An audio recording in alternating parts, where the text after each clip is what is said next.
La Constitución del 79 es culpable de la crítica de la hiperinflación. ¿Es producto de eso? No. ¿Qué cosa es lo que estamos viendo entonces? Sencillamente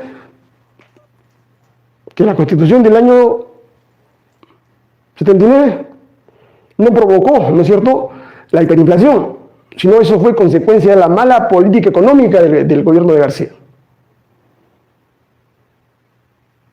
Malas decisiones políticas, ¿no?, como el caso de la estatización de la banca, ¿no? Pregunta, hoy, 2021, 2022, ¿existe momento constituyente?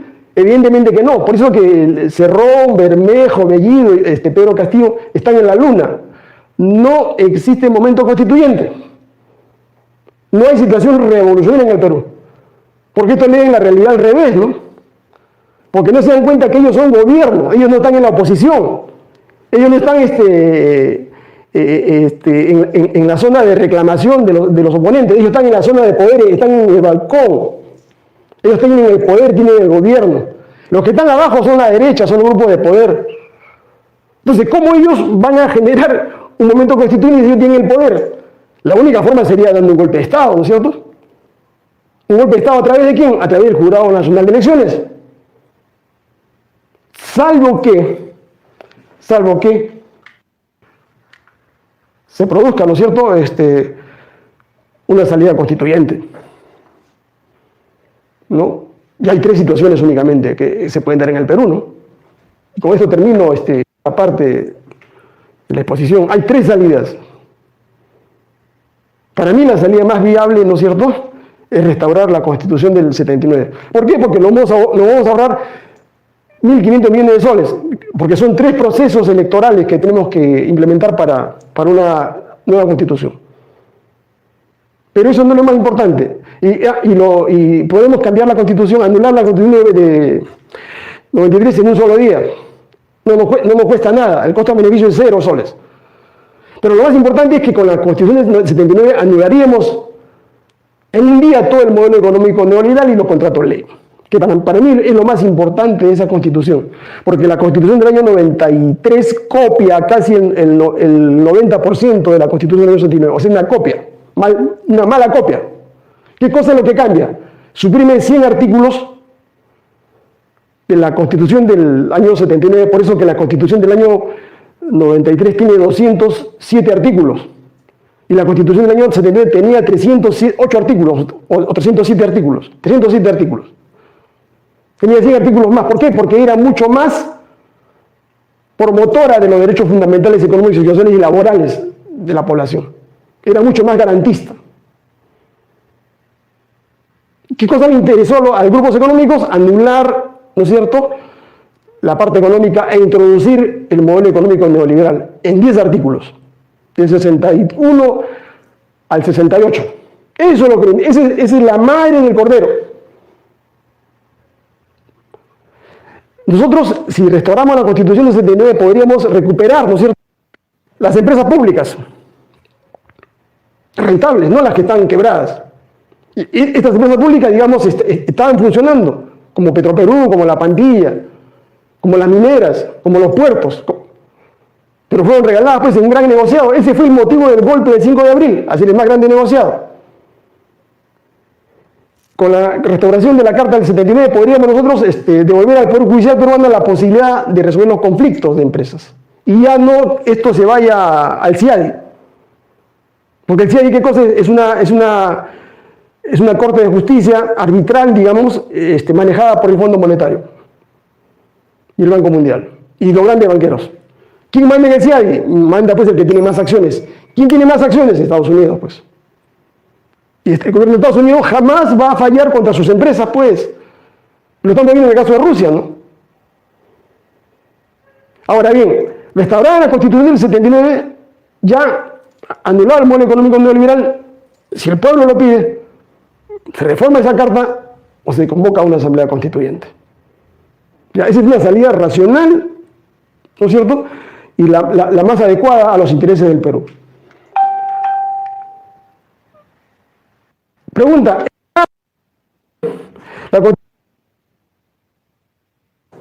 La constitución que quiere Cerrón, Bellido, Bermejo, Castillo y compañía, no, pues son unos brutos.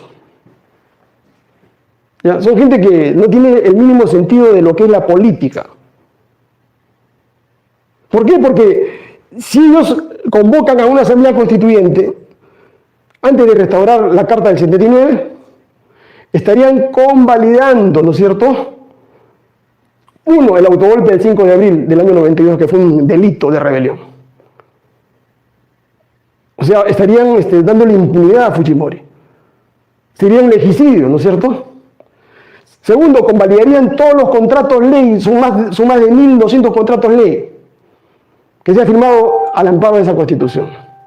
Tercero, justificarían el saqueo de más de 381 millones de dólares que se han llevado estas compañías del Perú por sobreganancia, por sobreutilidades.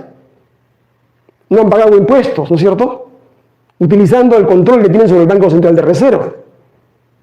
Pero lo más importante no es eso, ¿no? Lo más importante, como Cerrón es médico que no conoce en lo absoluto de derecho, ¿no? Un principio elemental que sabe todo abogado, ¿no es cierto? Las leyes no son retroactivas, salvo en materia penal. O sea, la nueva Constitución que podría ser hecha en 2026 no se podría aplicar a hechos cometidos en el año 92, 93, 94, 95, 2000. No se puede aplicar retroactivamente. Eso sería ilícito, ilegal. Y el Estado peruano podría ser condenado por eso. Esa Constitución de Cerrón sería del 2026 hacia adelante. Si es que lo llega a convocar, yo no lo creo, pero hipótesis. Serían de aquí y la pregunta es, doctor, ¿cómo queda todo lo anterior? Perdón. Queda todo lo anterior, lo que se hizo de 1992 al 2022. ¿Cómo quedan esos 32 años o 30 años de actos jurídicos, de negocios? ¿Cómo queda? Con la tesis de Cerrón queda todo convalidado, pues. Es el mejor servicio, el mayor favor que le hace Cerrón a todos los grupos económicos en el Perú. O sea, les pone agua bendita, bendice, digamos, todo el robo y saqueo que se ha producido en el Perú. Ya, eso no se podría tocar, eso no se puede discutir, eso sería cosa juzgada, irrevisable. O sea, todo lo que se robó por Fujimori, Toledo, Alan, Humala, PPK, Vizcarra, y que fueron, digamos, saqueados por las grandes corporaciones que dieron el golpe de Estado, eso no se podría tocar. Por un principio, ¿no? La ley no es retroactiva. Y la nueva Constitución regiría para actos posteriores. No se podría anular ningún contrato ley, no se podría reclamar ninguna empresa pública que fue rematada en el periodo del año 92 al 2022. Y eso sería la más grande traición al pueblo peruano, ¿no? Entonces, el único camino que queda, digamos, sería restaurar la Constitución del año 69. ¿Por qué? Porque esa Constitución, esa sí se puede aplicar al 92, del 92 hacia adelante. Porque se produjo, ¿qué cosa? Un punto de interrupción inconstitucional. ¿Por qué? Porque hay una cláusula pétrea, pues. El artículo 307 de esa carta, ¿no es cierto? Que dice que esa Constitución no se puede abrogar o anular, sino por los mecanismos que ella establece. Por lo tanto, no se cumplió con esos mecanismos, todo lo que se hizo en esos 30 años, digamos, no perjudica al gobierno del Estado peruano.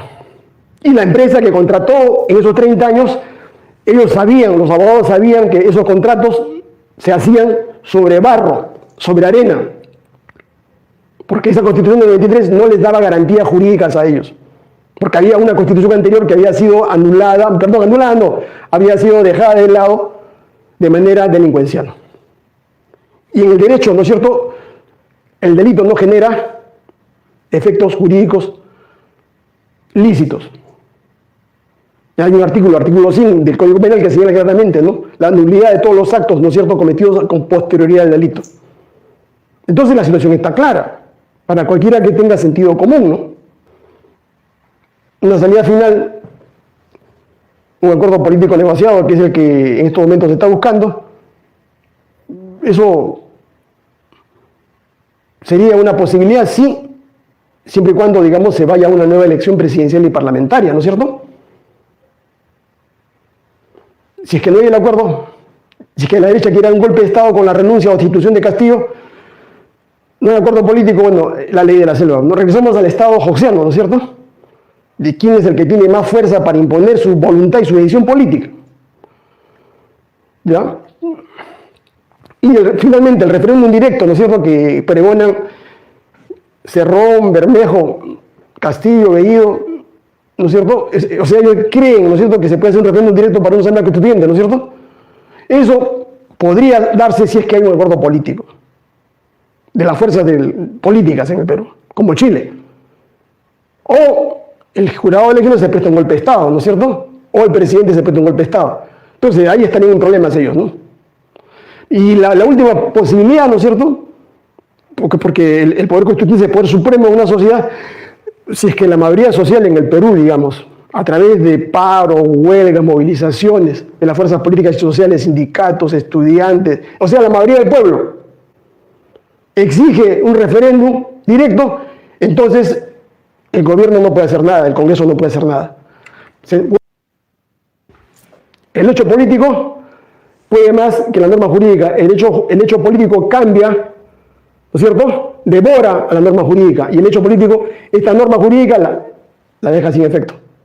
Pero tiene que ser un hecho político tan intenso, tan grande, tan fuerte, que ponga contra la pared, ¿no es cierto?, a todos aquellos grupos políticos, a todo el grupo de poder que se opongan, digamos, a este acto político que es el referéndum. Entonces, esa es la situación del país. En el Perú, ¿no es cierto?,